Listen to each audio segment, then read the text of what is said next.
Mesdames, Mesdemoiselles, Messieurs, bonsoir et bienvenue à votre 21h30 de ce dimanche 3 mai 2015, les principaux titres du journal.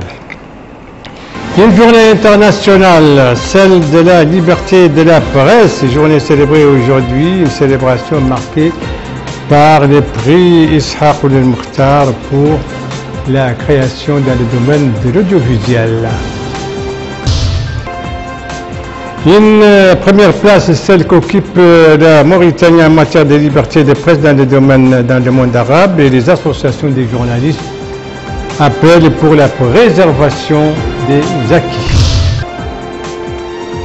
Un arrêt biologique, le premier pour 2015, il est entré en vigueur depuis le 1er mai, un arrêt respecté sur l'ensemble des eaux territoriales mauritaniennes. Le 3 mai de chaque année, eh bien, vous le savez, c'est la journée internationale de la liberté de la presse. Et aujourd'hui, une journée célébrée aujourd'hui en Mauritanie à travers le monde.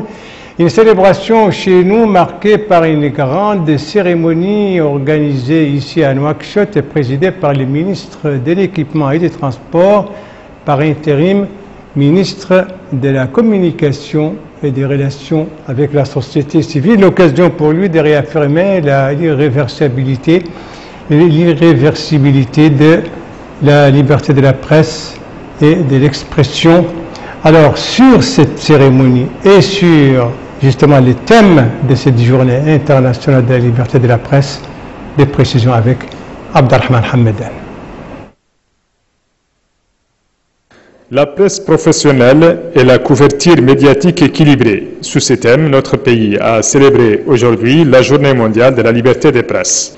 Dans un mot prononcé pour l'occasion, le ministre de l'Équipement et des Transports, Dr Isselkou Lizidbi, ministre des Relations avec le Parlement et la société civile par intérim, a indiqué que cette journée décrétée par les Nations Unies constitue une occasion pour insister sur la liberté de la presse et rappeler les engagements des pouvoirs envers cette profession. Les représentants des différents regroupements de la presse nationale ont profité de l'occasion pour rappeler les doléances des journalistes appelant les établissements des médias publics et privés à honorer leurs engagements contractuels, à normaliser la situation des collaborateurs dans les établissements de la presse publique, à promouvoir l'accès de la femme journaliste au centre de décision et à renforcer l'appui public à la presse.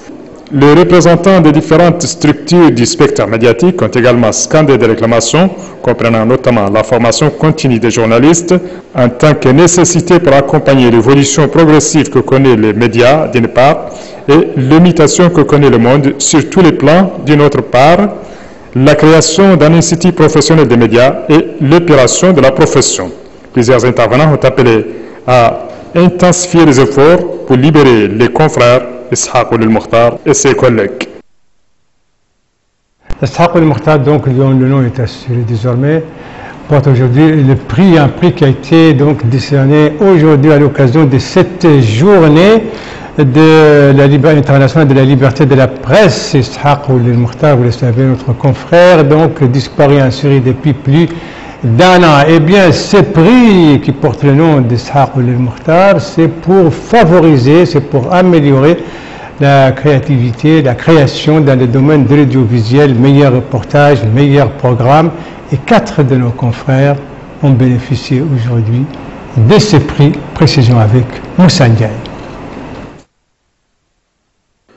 Les différents prix du concours de notre confrère Ishaq al-Mukhtar, toujours détenu en Syrie depuis bientôt plus de 18 mois, ont été remis ce dimanche 3 mai 2015 aux gagnants ici de la télévision de Mauritanie, Al-Mauritania, à travers l'émission As-Safa al-Akhira, Radio Sahara Média Privé, Al-Wataniya et Al-Mauritania TV. Cette cérémonie s'inscrit dans les cadres des activités de la Journée internationale de la liberté de la presse.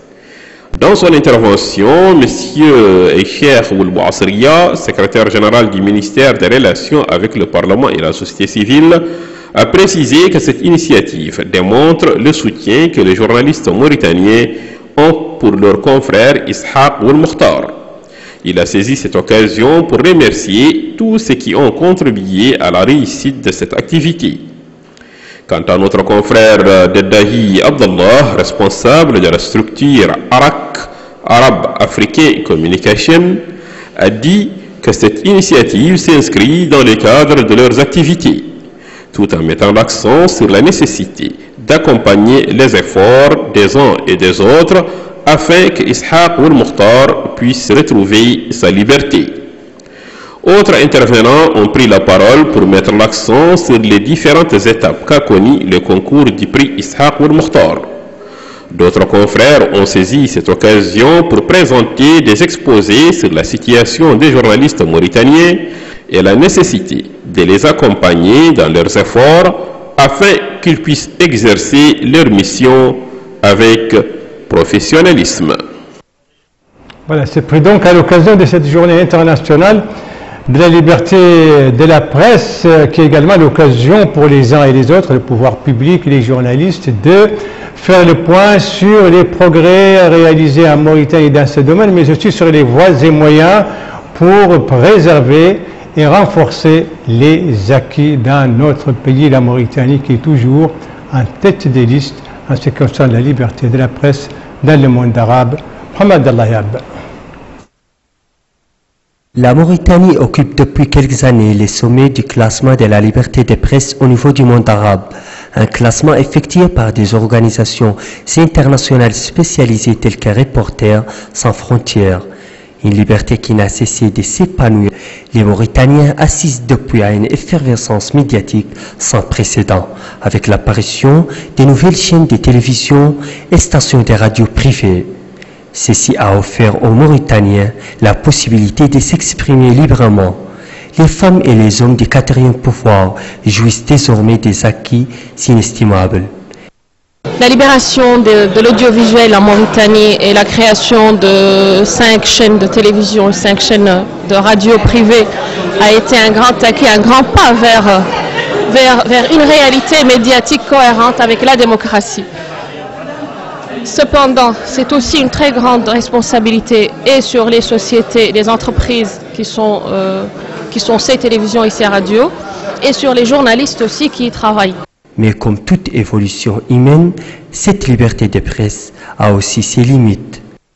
Deux principaux défis qui sont le manque de professionnalisme des journalistes, qui est lié surtout au manque de formation, et le problème financier, parce qu'un journaliste qui n'est pas indépendant financièrement et qui n'est pas bien formé, donc pourrait toujours faire un travail qui n'est pas à l'attente de ce qu'on attend de lui.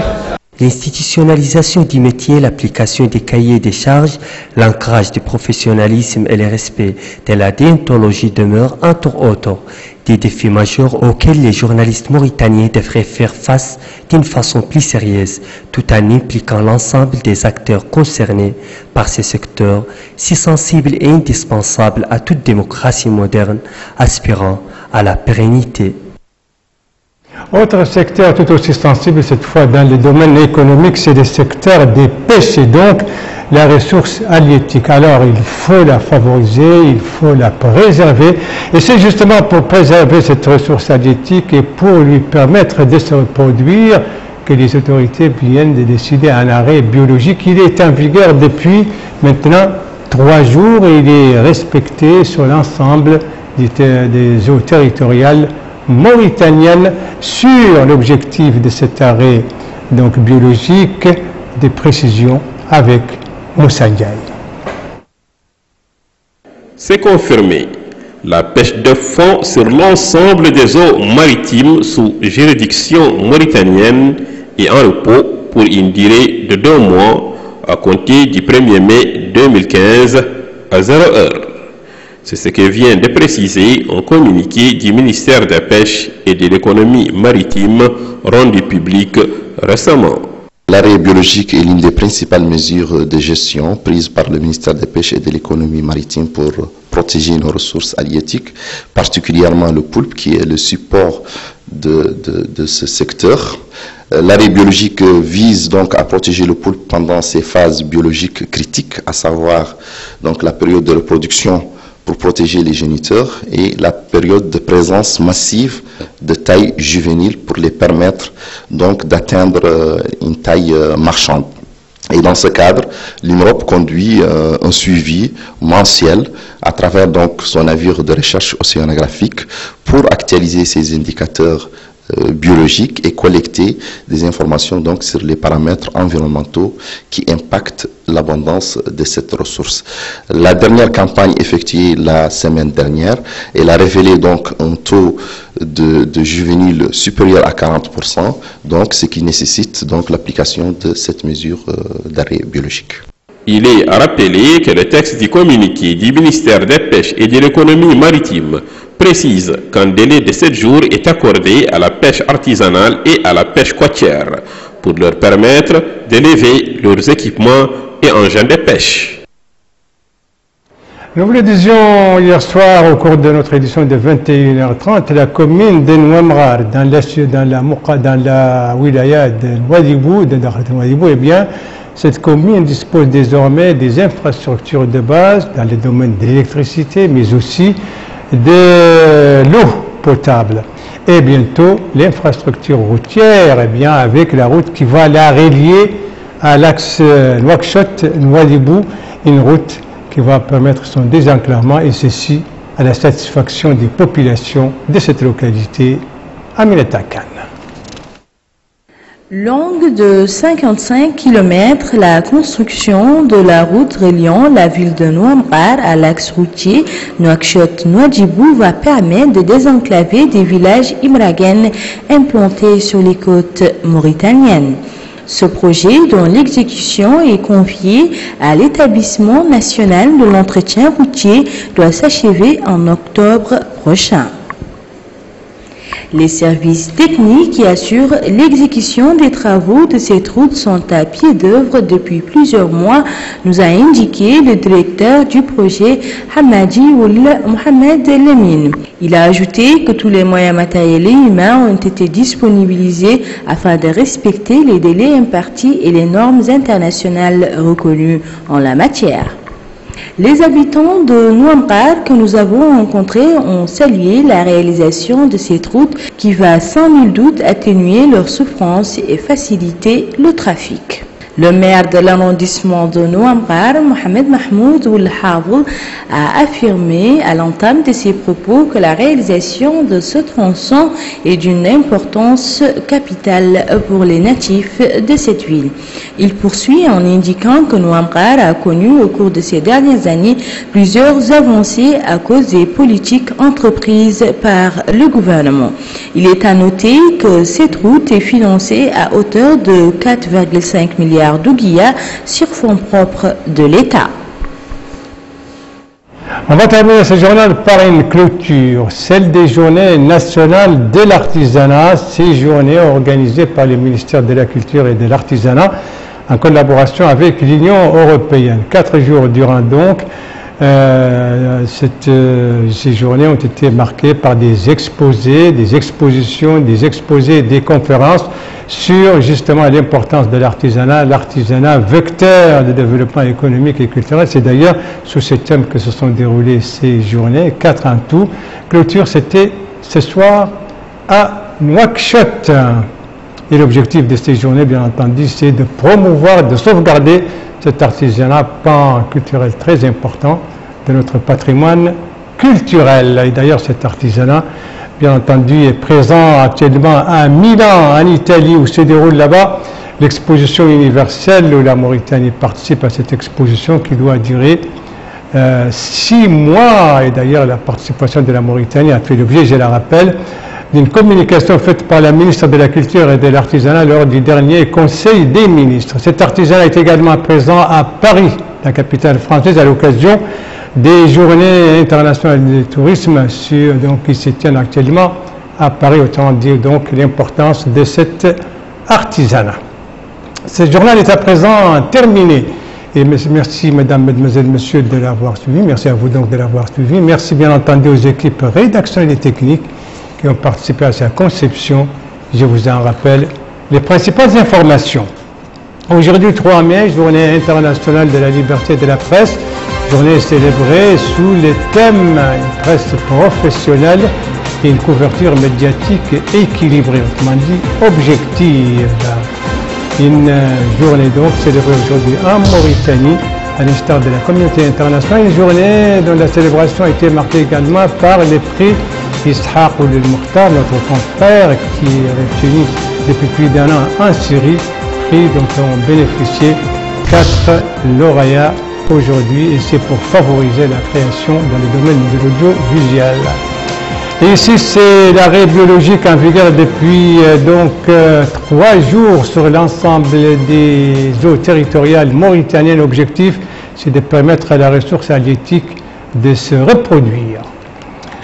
Le JTF reviendra demain à 19h et à 21h30. Vous serez en compagnie, suivant le planning de service, vous serez en compagnie de Moussa Ndiaye et d'Aminata Khan. Quant à moi, il ne me reste plus qu'à vous souhaiter une très bonne fin de soirée, une très bonne semaine, et à vous donner rendez-vous, Inch'Allah, samedi prochain, aux mêmes heures, 19h, 21h30. Bonsoir.